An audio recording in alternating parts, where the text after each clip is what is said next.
ওরে দেখ না ধনির গরব কত। ললিতা বলছে না, ললিতা বলে ও বিশাখা একবার চেয়ে দেয়, যে অঙ্গে তুলসী চন্দন দিতে আমরা 10 বার ভাবি, আমাদের হাত কাঁপে, সেই অঙ্গের ওপর পা চাপিয়ে কেমন রাধারানী ঘুমিয়ে আছে।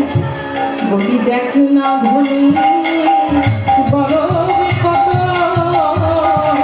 ওরে দেখ না ধনির গরব কত। স্বামীর অঙ্গে কত কেমন চাপাইছে, দেখ না ধনী গরব কত।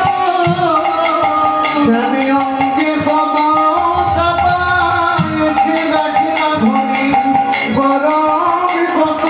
স্বামীর অঙ্গে কত চাপাইছে, ওরে দেখ না ধনী গরব কত।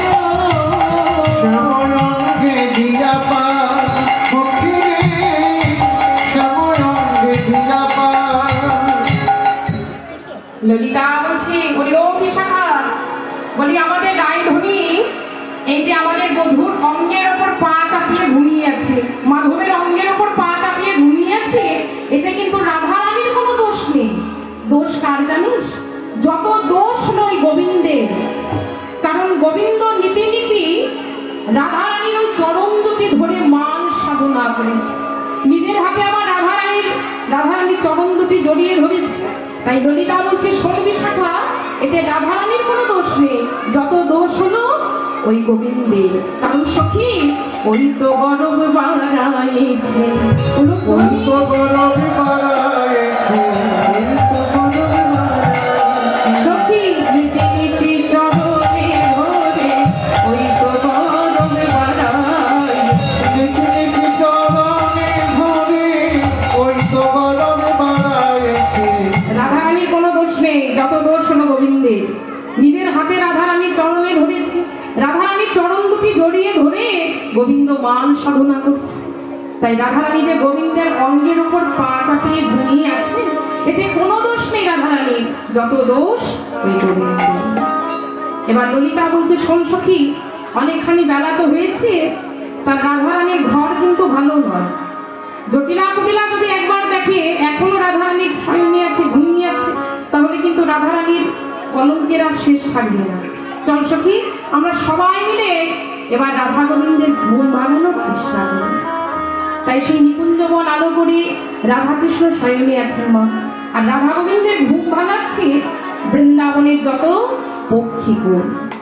দেখো আম্বে কোকিল ডাকে, আজ কদম্বে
যত কোকিল আছে মা, সবাই সবাই মিলে আমার রাধা কৃষ্ণের ঘুম ভাঙাচ্ছে। কেমন ভাবে না, কোকিল ডাকে কেমন, ওই কোকিলের ডাকে কোকিল ডাকে, দেখো কোকিল ডাকে কোকিল ডাকে, আমার রাধা গোবিন্দ ঘুমিয়ে যাচ্ছে, কোকিল ডাকে আমার রাধা গোবিন্দ ঘুমিয়ে আছি কোকিল ডাকে কুহু রাধা গোবিন্দ ঘুমায়ে আছে কোকিল ডাকে কুহু। রাধা গোবিন্দ ঘুমায়ে আছে কোকিল ডাকে কুহু রাধা কৃষ্ণ যখন ঘুমিয়ে আছে কোকিল ঘুম ভাঙাচ্ছে কেমন ভাবে না কুহু কুহু করে কোকিল ডাকছে।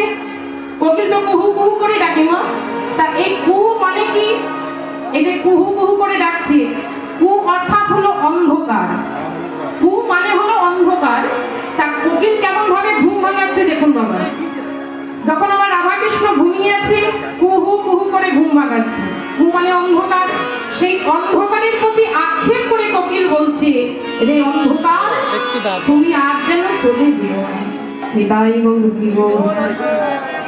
তাই আমতে কোকিল ডাকে কদম্বে ময়ূর, ডালিম্বে বসিয়া পিক বলয়ে মধুর। কোকিলের ডাকে